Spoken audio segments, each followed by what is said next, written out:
नमस्कार, आप देख रहे हैं त्रिशूल टाइम्स। मैं आज इस समय बलिया जिला के डूहा गांव में मौजूद हूं और ये डूहा गांव में पड़ने वाला ये नदी है, घाघरा नदी। आप देख सकते हैं चारों तरफ। इस समय मैं नदी के बीच में खड़ा हूं, नदी में खड़ा हूं और नदी का तट जो है इधर है। नदी के तट पे राजसूय यज्ञ का कार्य चल रहा है। ये 40 दिनों का अनुष्ठान है। ये राजसूय यज्ञ, ये यज्ञ महाभारत काल में युधिष्ठिर ने कराया था इस यज्ञ को, और आज हम अपने आंखों से इस तरह के 40 दिन के राजसूय यज्ञ का अनुष्ठान को हम देख रहे हैं और आज आप लोगों के पास तक पहुंचा रहे हैं। और इस समय जहां मैं खड़ा हूं वो उसी तट के, इसी घाघरा नदी के मैं अंदर खड़ा हूं। ये घाघरा नदी है, आप देख सकते हैं पीछे पूरा नदी का, ये आपको पूरा नदी दिख रहा होगा। और ये तमाम श्रद्धालु लोग यहाँ इस यज्ञ का आनंद लेने, यहाँ प्रदक्षिणा करने, यज्ञशाला का प्रदक्षिणा करने, इस यज्ञ को देखने के लिए तमाम श्रद्धालु यहाँ इकट्ठे हुए हैं, आए हुए हैं। आप देख सकते हैं यहाँ तमाम श्रद्धालु हैं। और मैं अब आपको यहाँ से ले चलता हूँ यज्ञशाला की तरफ।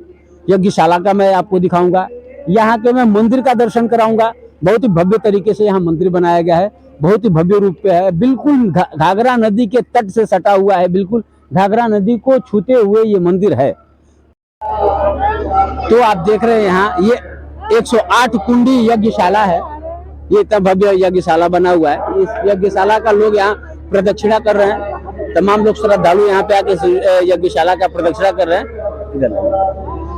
प्रदक्षिणा कर रहे हैं। यहाँ पे तमाम भीड़ भी इकट्ठी हुई है। आप इस यज्ञ का पूरा, यहाँ श्रद्धालु इस यज्ञ का पूरा अच्छे से लुत्फ उठा रहे हैं यहाँ पे। और श्रद्धा है ये अपने सनातन की, जो कि लोग यहाँ आके इस यज्ञशाला का प्रदक्षिणा कर रहे हैं, इस यज्ञ का आनंद भी ले रहे हैं।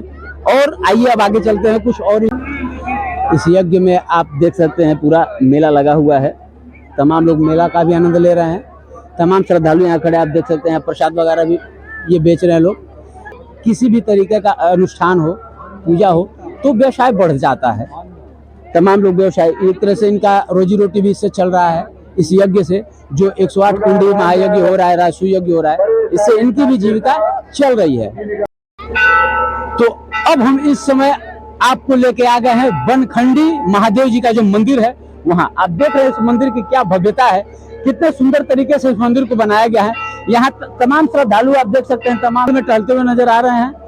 और आइए अब हम आपको ले चलते जो यहाँ के द्वादश ज्योतिर्लिंग है, हम इस यहाँ के द्वादश ज्योतिर्लिंग का आपको दर्शन कराते हैं और उस मंदिर के अंदर चलते हैं। आइए।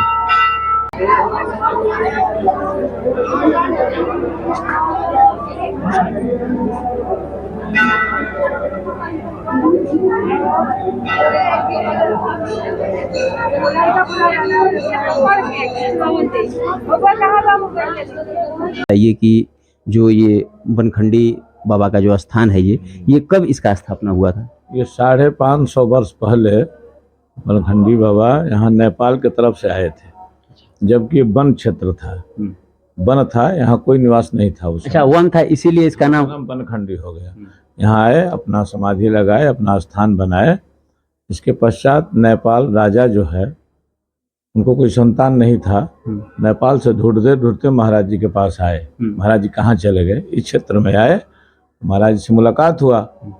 महाराज जी ने उनको आशीर्वाद दिया, ठीक है तुम यहाँ गए, तुमको पुत्र होगा, लेकिन उस पुत्र को हमें समर्पित कर देना। अच्छा। राजा जी ने स्वीकार किया, कहा कि ठीक है। तो जब उनको पुत्र हुआ तो लाकर समर्पित कर दिए, यहाँ पे लाके थे। फिर भी महाराज जी ने कहा कि ऐसा है कि थोड़ा बड़ा होने दो, वो समझने लायक हो जाए, योग्य हो जाए। छोटा अवस्था में था, जो लड़का बड़ा हुआ तो उसको लाए महाराज जी के पास। महाराज जी ने कहा कि ऐसा है कि यह लड़का वन में कैसे रह पाएगा, इसके लिए व्यवस्था होनी चाहिए।